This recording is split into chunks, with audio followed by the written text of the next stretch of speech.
सुप्रभात प्रिय विद्यार्थियों, कक्षा 4 हिंदी विषय में आप सभी का स्वागत है। बेटा, हमने अपनी पाठ्य पुस्तक मेधा के पाठ 1, 2 और 3 पढ़ लिए हैं और समझ भी लिए हैं। हमने इनके प्रश्नोत्तर, पुस्तक अभ्यास और अभ्यास पत्रिका माने वर्कशीट भी हमने पूरी कर ली है। इन पाठों में जो भी व्याकरण आई है अब उसे समझने की बारी है। तो बेटा, आज हम अपनी कोपल व्याकरण पुस्तक का पाठ 1 भाषा, लिपि और व्याकरण पढ़ेंगे और समझेंगे। इसमें हम समझेंगे कि भाषा क्या है, इसके कितने भेद हैं, लिपि क्या है, किस देश और किस प्रदेश में कौन सी भाषा बोली जाती है, और भाषा में व्याकरण का क्या महत्व है, हमारी भाषा में व्याकरण क्यों ज़रूरी है। तो आइए हम पढ़ते हैं हमारी व्याकरण पुस्तक कोपल का पाठ 1 भाषा, लिपि और व्याकरण। ये जो हम चित्र देख रहे हैं ना, इसमें जो भी हो रहा है हम नीचे इस चीज़ को पढ़ेंगे और समझेंगे। पिंकी स्कूल से लौटी है, टॉमी उसके पैर चाट कर कूं कर रहा है। माँ कहती हैं, पिंकी खाना खा लो बेटी। पिंकी कहती, नहीं माँ, पहले मेरी बात सुनो। माँ कहती हैं, बातें खाना खाने के बाद करना। पिंकी, नहीं, पहले मेरी बात सुनो। माँ, अच्छा बोलो।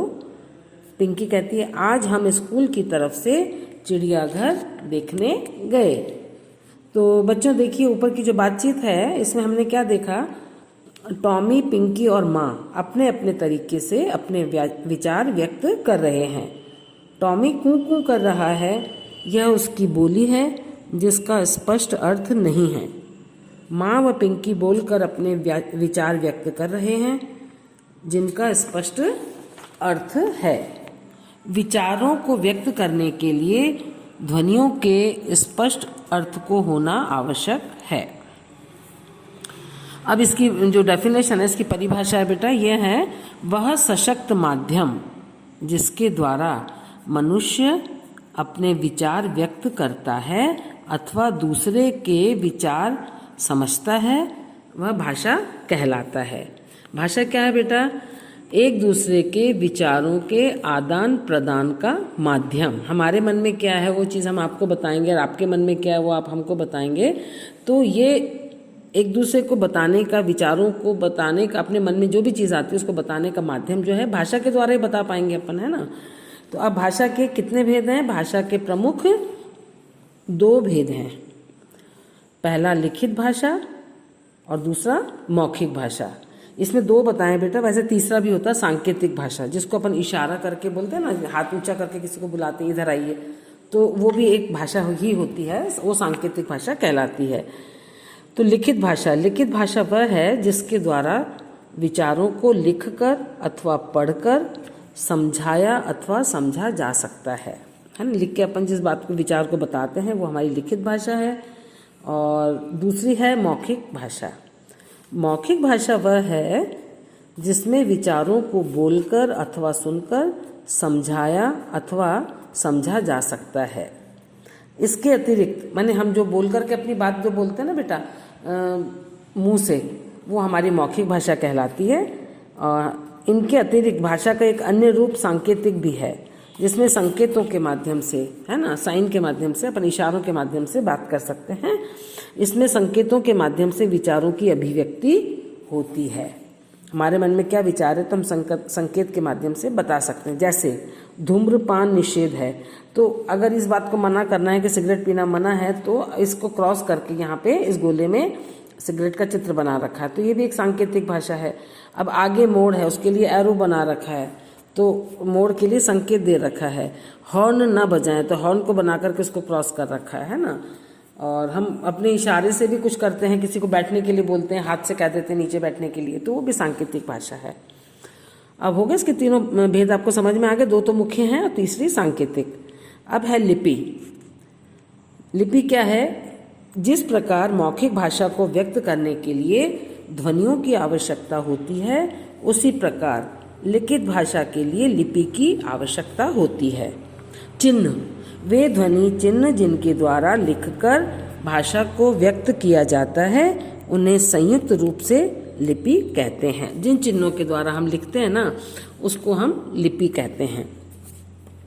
भिन्न भिन्न भाषाओं की लिपियां भी भिन्न भिन्न होती हैं। भारत की राष्ट्रभाषा हिंदी है और हिंदी की लिपि क्या है? देवनागरी। देवनागरी लिपि हिंदी की है। इसी प्रकार अंग्रेजी की लिपि रोमन है, फारसी की लिपि फारसी है और पंजाबी की लिपि गुरुमुखी है। गुजराती की लिपि भी देवनागरी है। हिंदी और गुजराती दोनों की लिपि क्या है बेटा? देवनागरी। लेकिन गुजराती में हिंदी की तरह शिरोरेखा नहीं लगाते। अपन हिंदी लिखते हैं तो शब्द के ऊपर लाइन खींचते हैं ना, संस्कृत में लाइन नहीं खींची जाती है। तो आपको लिपि समझ में आ गया बेटा? चिन्ह, भाषा को लिखने के चिन्ह लिपि कहलाते हैं। प्रमुख देश और उनकी भाषाएं। अब देखिए नीचे देश और भाषा लिख रखा है। ब्रिटेन की भाषा है अंग्रेजी, स्पेन की भाषा है स्पेनिश, जर्मनी की भाषा है जर्मन और फ्रांस की भाषा है फ्रेंच, ईरान की भाषा है फारसी, अरब की भाषा है अरबी और रूस की भाषा है रूसी, जापान की भाषा है जापानी, चीन की भाषा है मैंडरीन। ये हम देशों की भाषा हमने समझी। अब भारत के प्रमुख प्रदेश और उनकी भाषाएं। प्रदेश, पंजाब प्रदेश की भाषा है पंजाबी, गुजरात की भाषा है गुजराती, महाराष्ट्र की भाषा है मराठी और कर्नाटक की भाषा है कन्नड़, आंध्र प्रदेश की भाषा है तेलुगु, तमिलनाडु की भाषा है तमिल और केरल की भाषा है मलयालम, पश्चिम बंगाल की भाषा है बांग्ला और असम की भाषा है असमिया। अब इम्पॉर्टेंट पॉइंट ये है, महत्वपूर्ण तथ्य, 14 सितंबर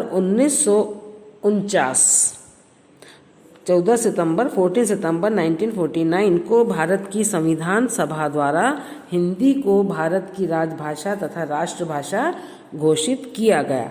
इसीलिए प्रतिवर्ष 14 सितंबर को हिंदी दिवस मनाया जाता है। अपन 14 सितंबर को हिंदी दिवस मनाते हैं ना बेटा, वो चीज़ इसमें बताई है। अब व्याकरण। सामान्यतः मनुष्य द्वारा भाषा के प्रयोग, बोलने, लिखने व पढ़ने में अशुद्धियां रह जाती हैं। इन अशुद्धियों को दूर करने के लिए व्याकरण की आवश्यकता होती है। अतः वह शास्त्र जो भाषा को शुद्ध बोलना, लिखना अथवा पढ़ना सिखाता है वह व्याकरण कहलाता है। जैसे होता ना, मैंने भोजन की, भोजन आपका पुल्लिंग में आता है, रोटी आपकी स्त्रीलिंग में आती है ना। मैंने रोटी खाई, ये तो ठीक है। मैंने रोटी खाया, वो गलत हो जाएगा। तो हर शब्द का अपना लिंग, वचन सब होता है। तो ये सारी चीज़ें व्याकरण में आती हैं। अब इम्पॉर्टेंट पॉइंट ये हमने क्या क्या सीखा है। जो भारत विचारों को, भाषा विचारों को व्यक्त करने का साधन है। भाषा के 2 रूप होते हैं, लिखित और मौखिक। लिपि ध्वनियों को व्यक्त करने वाले चिन्हों का संयुक्त स्वरूप है। हिंदी भारत की राजभाषा और राष्ट्रभाषा है।